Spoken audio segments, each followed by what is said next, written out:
আসসালামু আলাইকুম। আজকে দুপুরের জন্য রান্না হচ্ছে। তো কি রান্না হচ্ছে বা দুপুরে কি খাবো সেটাই আজকে আপনাদেরকে এই ভিডিওতে দেখাবো। তাহলে চলুন আজকে কি রান্না হচ্ছে এবং কি দিয়ে রান্না করা হচ্ছে সেগুলি আপনাদেরকে ভিডিওর মাধ্যমে দেখাবো। তাহলে চলুন আপনাদের খাবারের মাধ্যমে নিয়ে যাই। প্রথম দেখাচ্ছি আজকে রান্না হচ্ছে চিংড়ি মাছ, উস্তা, কাঁচামরিচ, আলু দিয়ে কুচি কুচি করে একটু ভুনা, হালকা ঝোল আছে। এই হচ্ছে চিংড়ি মাছ। গতকালকে যে চিংড়িটা খেয়েছি সেই চিংড়ি মাছটা এখানে রান্না করা হয়েছে। তারপরে এই যে দেখুন আলু কুচি, তারপর উস্তার পরিমাণটা একটু বেশি।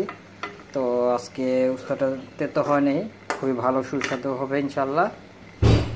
এবং লবণটাও পরিমাণ মতন দেওয়া হয়েছে, তো রান্নার সময় এটা চেক করা হয় না, আশা করি ভালোই হবে। এই হচ্ছে এটা। তাহলে আরেকটা খাবার দেখাচ্ছি। আর এখানে হচ্ছে আপনার মসুরি ডাল দিয়ে রান্না করা হয়েছে। মসুরি ডাল দিয়ে আপনার বিলাতি ধনে পাতা, তারপর হচ্ছে পেঁপে দিয়ে রান্না করা হয়েছে। এই যে দেখুন রান্নাটা।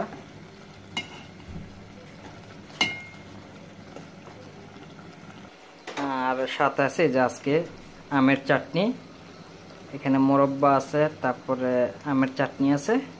এইগুলো দিয়ে এই 3 পদ দিয়ে আজকে ভাত খাওয়া দাওয়া হবে।